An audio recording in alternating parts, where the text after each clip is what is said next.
गौरी, मैं तुम्हारे इंतजार में बैठी थी। तुमसे मिलने के लिए बेसब्र हुई जा रही थी। पता है, जब हम पहली बार मंदिर में मिले तभी मुझे लगा था तुम में और मुझ में जरूर कोई नाता है। और फिर तुमने राम के ऑफिस में काम करना शुरू कर दिया, तब तो मुझे पूरा विश्वास हो गया कि जरूर कोई बात है ना संजोग की बात? जी हाँ, संजोग तो है। राम जी ने मेरी 2 बार मदद की है। एक बार तो उन्होंने मेरी जान भी बचाई। मेरे मन में बहुत कदर है उनके लिए। सच बताऊं गौरी, मेरा राम बहुत शर्मीला है। मैंने कई बार उससे कहा भी कि गौरी को एक दिन घर ले आना, लेकिन मैं जानती हूँ उसने इस बात के बारे में तुमसे कोई बात नहीं छेड़ी होगी। सच कह रही हूँ ना मैं? हाँ, इस बारे में तो उन्होंने कभी कोई बात नहीं की।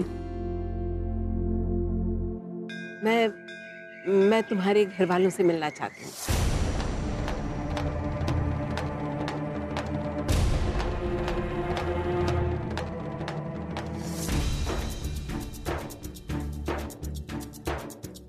जी, वो मैं अकेली रहती हूँ, इसीलिए नौकरी करनी पड़ रही है। समझ गई। जिसका कोई नहीं होता वो अपनी मदद खुद करता है। हाँ, कुछ यूं ही समझ लीजिए। ओ हाय। हेलो। आपकी शिवरात्रि की पूजा कैसी रही? जी अच्छी। आई होप आपने आरती के बीच ही अपनी पत्नी के गले में मंगलसूत्र बांधा होगा। जी। चलिए बढ़िया है। वैसे कल का दिन काफी लोगों के लिए बहुत शुभ रहा। मेरे भैया की शादी को भी भोलेनाथ की मंजूरी मिल गई। बस अब कुछ ही दिनों में भैया की शादी हो जाएगी और गौरी भाभी बनकर हमारे घर भी आ जाएगी।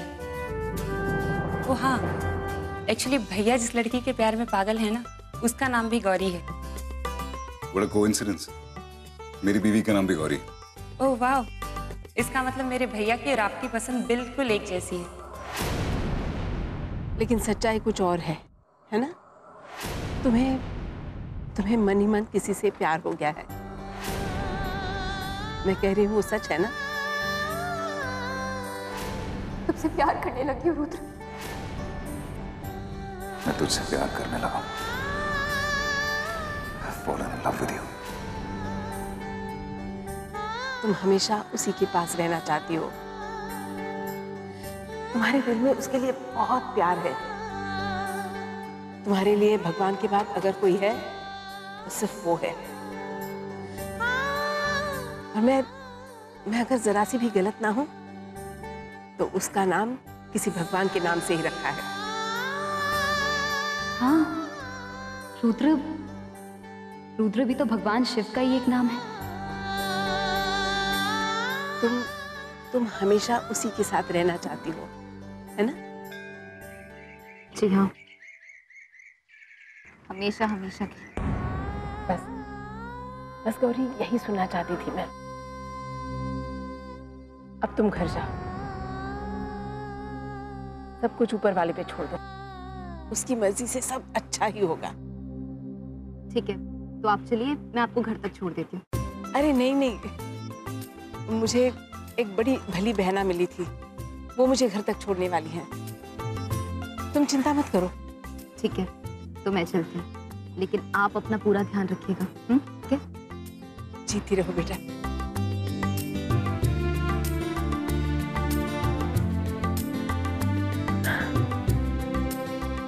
मुझे पता है ये राम को बहुत बहुत पसंद करती है। लड़की है, अपने आप थोड़ी ना बात कर सकती है। पहल तो मुझी को करनी होगी, वो भी जल्द से जल्द। ठीक है, मैं आपको डॉक्टर साहब अंदर बुला रहे हैं। Okay, see you, bye bye. Okay bye. Take care.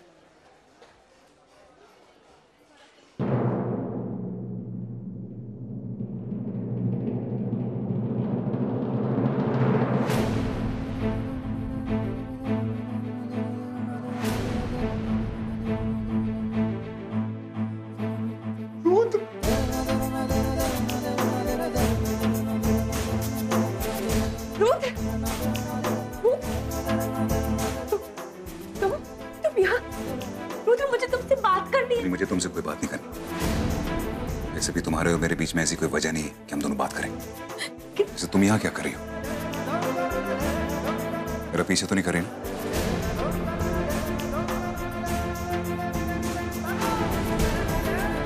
मुझे अपने अतीत से नफरत है, समझी तुम?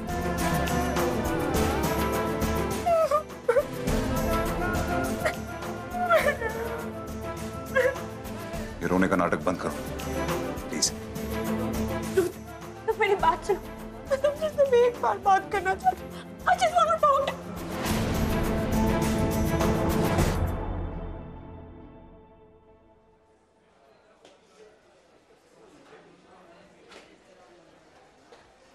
वो तो नहीं है।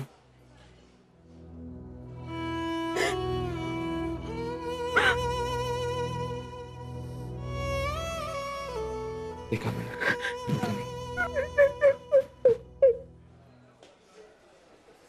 नर्स, नर्स,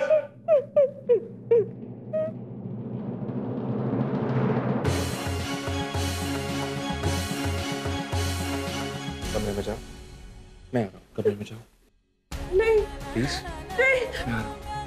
रुद्र, मैं तुमसे एक बार बात करना चाहती हूँ। प्लीज मुझसे बात करो ना, प्लीज करो ना, मुझसे बात करो ना, मुझसे बात करो। मैं तुमसे एक, रुद्र मेरी बात सुनो ना, प्लीज। अगर तुमने मेरी बात नहीं सुनी ना, तो तुम्हारे साथ जरूर बुरा होगा, बहुत बुरा होगा तुम्हारे साथ। इसकी हालत देख रहे हो तुम, अब यही है इसकी हकीकत। अपना मानसिक संतुलन खो चुकी है, इसलिए यहां पर है ये।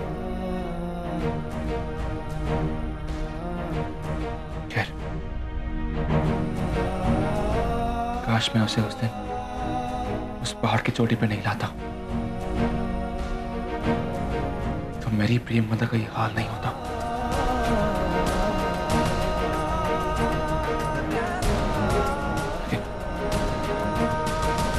कुछ तो बहुत आगे तुम।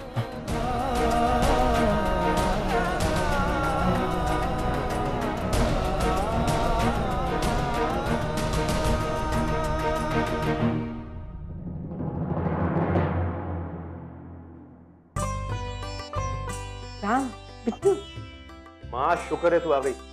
मुझे तो फिक्र हो गई थी। मंदिरा अभी अभी क्लिनिक गई और मैं बस जाने ही वाला था। अरे फिक्र करने की क्या बात है, मैंने कहा था ना तुझसे, मंदिर में बहन जी मिलेंगी और मुझे घर तक छोड़ जाएंगी। थैंक गॉड तू आ गई, अब मैं शांति से जा सकूंगा। Okay bye. अच्छा, खुशखबरी नहीं सुनेगा? खुशखबरी? ऐसे ही चला जाएगा? बोलो ना। गौरी ने शादी के लिए हाँ कह दी।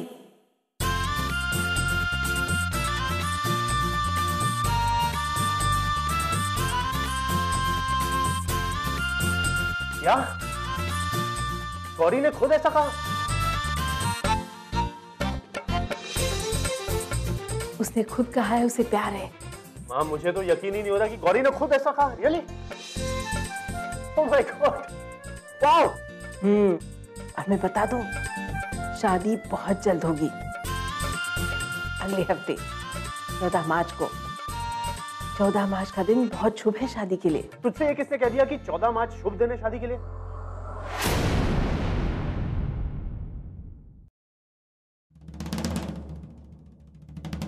नमस्ते बेटा। जी नमस्ते। बहन जी आइए ना, बैठिए। आइए ना, बैठिए प्लीज। बैठिए।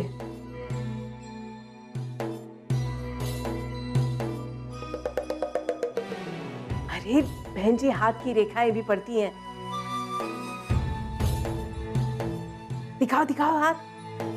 पता है, कुछ ही दिनों पहले उन्होंने कहा था मेरे बेटे को उसकी सपनों की रानी मिल जाएगी बहुत जल्द। देख, मिल भी गई, है ना? अगर और भी कुछ जानना है ना, तो अपना हाथ बताओ।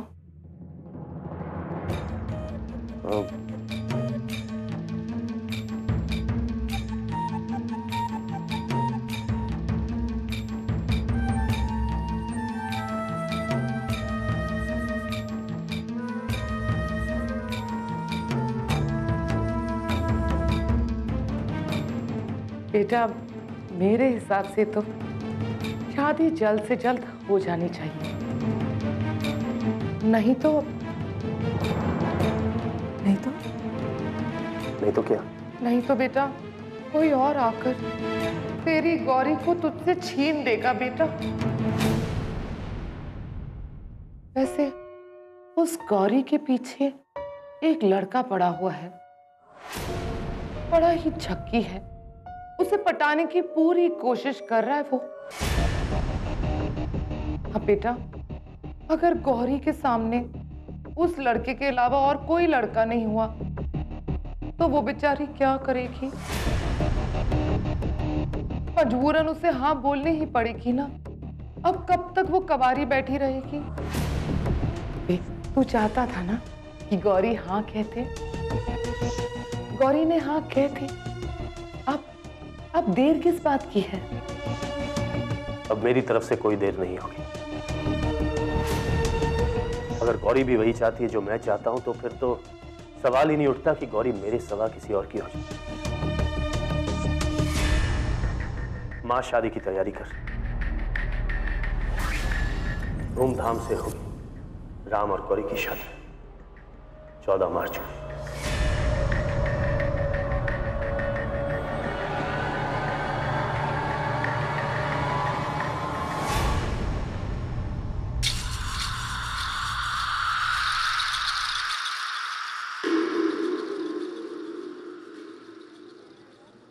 बस से आने के चक्कर में रोज लेट हो जाती हूँ। कल से घर से आधे घंटे पहले ही निकला करूंगी, बस लेट मार्क ना हो जाए।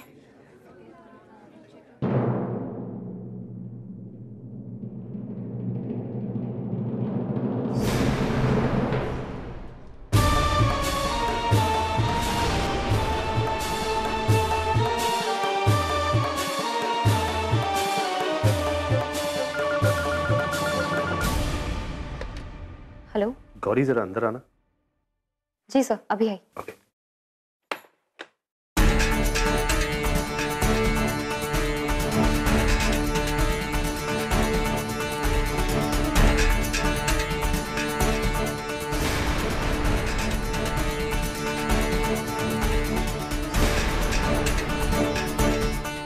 अरे गौरी जल्दी करो, बॉस तुम्हारा वेट कर रहे हैं। हाँ तुम चलो ना।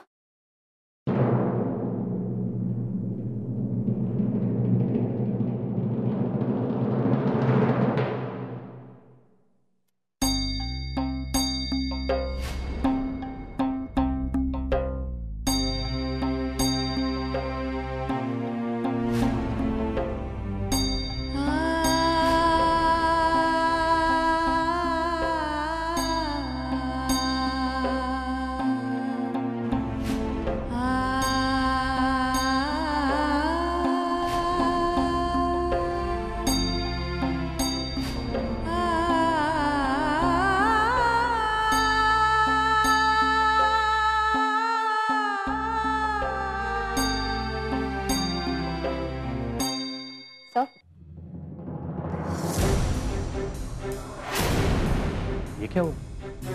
क्या? अमीन तुम्हारे माथे पर इतना पसीना क्यों है? सब ठीक है ना? ओह वो क्या हुआ ना सर, मैं घर से निकलते वक्त लेट हो गई थी तो बस स्टैंड से ऑफिस भागते हुए पहुंची हूँ, इसलिए पसीना आ गया होगा। Relax, it's okay. इस ऑफिस में सिर्फ तुम्हें लेट आना अलाउड है। जी? सिर्फ मेरे लिए क्यों सर? वो इसलिए क्योंकि आज तक मैंने जितने भी लोग हायर किए हैं अपनी जिंदगी में, उन सब में से तुम बेस्ट हो। हाँ। ये गौरी जी? गौरी तुम मंदिर में मेरी माँ को मिली थी, उन्होंने तुमसे कुछ बातें की? हाँ सर, उनसे मिलकर उनसे बातें करके बहुत अच्छा लगा। वैसे तो अभी भी मैं उनके लिए अजनबी हूँ, लेकिन क्या गौरी, वक्त का खेल कभी कभी हैरत में डाल देता है। अब देखो ना, दो अजनबी इतने करीब और वो भी इतनी जल्दी आ जाएंगे, मैंने कभी नहीं सोचा था। हाँ सर, उन्होंने मुझे अपने दिल में जगह दी है, अपना समझा, ये मेरे लिए बहुत बड़ी बात है। काश मैं रुद्र को आप लोगों से मिला पाती। उसे भी बड़ी खुशी होती है जानकर कि आप और आपका परिवार मुझसे कितनी अच्छी तरह से पेश आता है। क्या हुआ? कुछ नहीं, यही सोच रही थी कि काश मैं आपसे और आपके परिवार से पहले मिली होती। गौरी, शाम को मेरी माँ ऑफिस आ रही है। ओह। वो कुछ चीजें तुम्हें दिखाना चाहती थी। कुछ साड़ियां हैं, कुछ ज्वेलरी है। तुम्हारी चॉइस हो जाएगी तो। सर लेकिन मैं कैसे? एक मिनट। हेलो, क्या आरा ट्रैवल्स? सर हाँ, थैंक यू। राम सर ने तुम्हें बताया? क्या बताया? मैंने सुना है कि राम सर की शादी होने वाली है। पता नहीं वो कौन सी खुशनसीब लड़की होगी जिसके साथ राम सर शादी करने वाले हैं। ओह, अब समझी। शादी की खरीदारी चल रही है और वो देख नहीं सकती, इसीलिए चाहती हैं कि मैं उन्हें साड़ी और गहने खरीदने में मदद करूं। सब आप बिल्कुल टेंशन मत लीजिए। बस आप माँ जी से बता दीजिए कि शादी की सारी तैयारियों में मैं उनका साथ दूंगी। And congratulations. Thank you.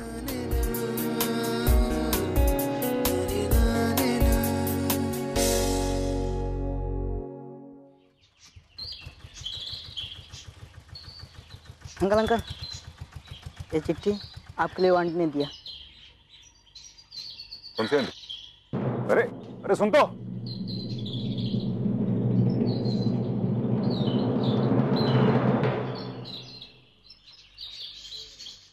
हर चीज का अंत निश्चित होता है, ठीक उसी तरह तुम्हारे सुनहरे वक्त का अंत नजदीक आ गया है। अमीर घर में शहजादी की जिंदगी तुमने खूब जी। एक नहीं बल्कि दो बार सच्चा प्यार तुम्हें नसीब हुआ है। बहुत घमंड है ना अपने दूसरे प्यार पर, अपनी पत्नी पर, लेकिन अब सब खत्म। बहुत जल्द तुम अपने आप को नर्क में तब पाओगे, बहुत जल्द।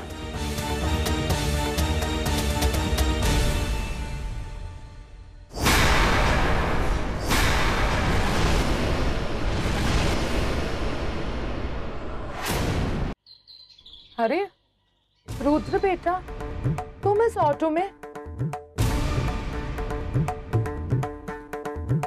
क्या कर रहे हो? मैं ऑटो चलाता हूँ। ना करे नारायण, तुम ऑटो चलाते हो? ये सच नहीं हो सकता। यही सच है। लेकिन चाची प्लीज आप गौरी से कुछ मत कहिए, किसी से कुछ मत कहिएगा, नहीं तो मेरे घर वालों को बहुत दुख होगा। मुझे नौकरी नहीं मिल रही थी और हालात बहुत खराब थे, आप समझ सकते हैं। अरे हाँ, मैं समझ सकती हूँ बेटा, तुम बिल्कुल चिंता मत करना। मैं किसी से कुछ नहीं कहूंगी, कसम तुम्हारे इस ऑटो की मैं किसी को भी कुछ नहीं बताऊंगी,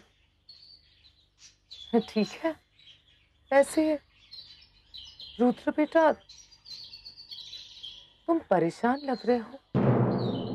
जब मैं तुम्हारे इस ऑटो में आके बैठी तब तुम्हारे हाथ में एक चिट्ठी थी जिसे तुम पढ़ रहे थे। मुझे देखते ही वो चिट्ठी तुमने अपने हाथों में दबा ली। क्या लिखा है उस चिट्ठी में? वो कुछ नहीं चाची, कोई मेरे साथ मजाक कर रहा है।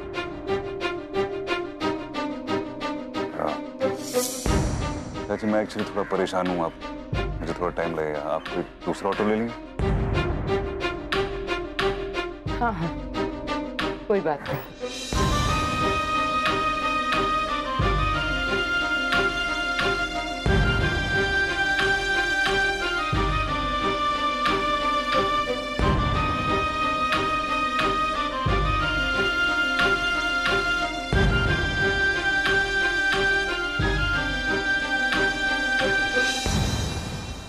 कौन है ये जो गौरी को मुझसे दूर करना चाहता है,